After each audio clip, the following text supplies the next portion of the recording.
Francis had gone on Ariel's program and he had said that he's doing this gig with Joshua, but that regardless of outcome, he's then fighting Fury.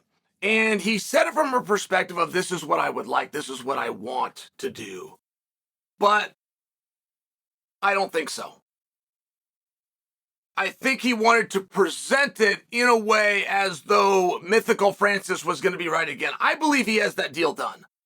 I believe when he said that to Ariel that he was making an announcement to you, that I've done a 2-fight deal.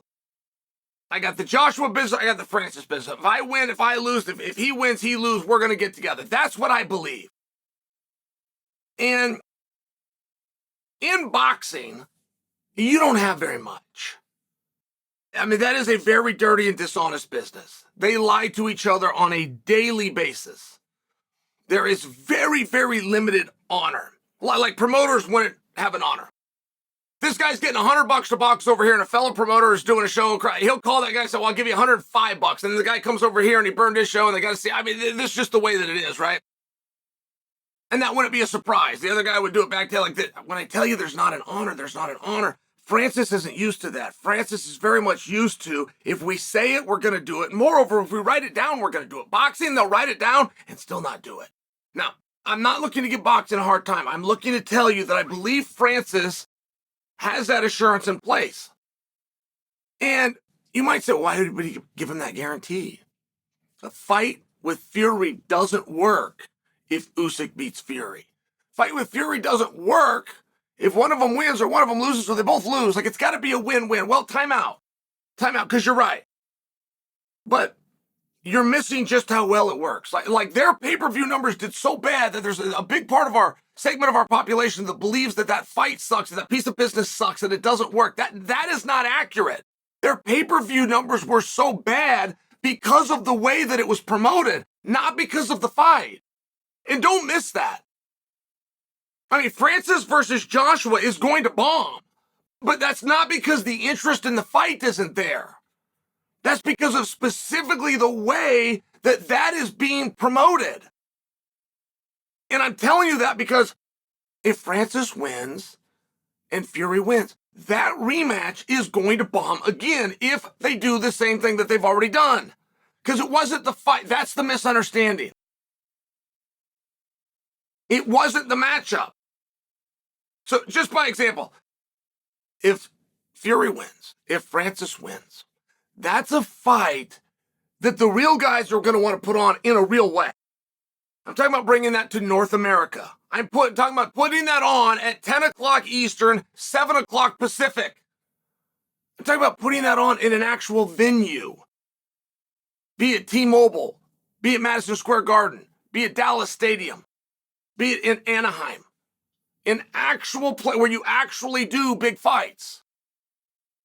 And that's why I think that they could have gotten the guarantee. I know they could have gotten the guarantee. The question is, did they get it? I think so, listening to Francis. If you were to tell the promoter of this event that's doing the Usyk and Fury and is doing the Francis Joshua, hey, listen, we got to have a 2-fight guarantee, and this is the opponent. It's the opponent, the number, it's the whole thing, it's done. He's going to say, well, I'm going to have to see what happens down the road. You guys cost me a fortune the first time. I mean, for my own entertainment, I don't know that I want to. I can't guarantee I put it on the second time. But a promoter also has to look at the what if. Well, what if they do win? If I bring them in and I build them and I go lose my ass again on each, so I got another beating and another beating coming, but I could have an ROI if I get agreed upon numbers and I tell them no matter what. Now, the no matter what is where I get my ass kicked again. But the no matter what that I could win is if they both win and I'm already locked in. And that's where the guarantee would come. Don't take this to the market. Don't invoke the Ollie Act. Do not let Arum and De La Hoya and Eddie all have a shot at this thing. Let me have it and guarantee it. I think that's probably what happened. I think that's what happened based on the way Francis talks. And I think that's a very interesting thing. I think it's very interesting because Francis deserves a lot of credit if that is the case. Francis said, I loved when he said this. He said, I'm fighting Fury next, regardless if he beats Usyk or not. Ooh, you just got my attention.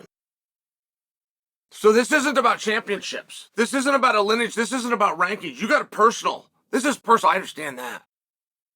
I understand I've done plenty of contracts, but there's one or two I'd get walk outside right now. We don't need to write anything down. Just tell me you're out there. I'll come right now. And I didn't know Francis had that in him. I don't know how much of a competitor Francis is. And I don't know that because when it was time to compete, right, things got weird. But it was difficult for me to judge and label him because he was also hurt. Do you see the difference? He couldn't have fought anyway. So now I'm finding out he's a competitor. Now I'm finding out he's got a fire inside of him. Now I'm finding out that one keeps him up at night. Nobody calls a guy out. Go find me a time you've ever seen it. No, not even in the movies. Nobody calls a guy out saying, I don't care about his next fight. I don't care if he wins. I don't care if he gets embarrassed. I don't care if any of you watch. I want him. That's interesting. That's a great way to tell a story. That's a great way to promote something from possibly the sport's worst promoter. That's a great story from a terrible storyteller. Makes me think it's real. It makes me think he's got the guarantee. But it would impress me if he asked for it. And it would show me who the real competitor here is. And if Fury accepted it, then there's something about that first fight that Fury didn't like either, regardless of outcome. There's something about that Fury also wants to correct. It's not always about money.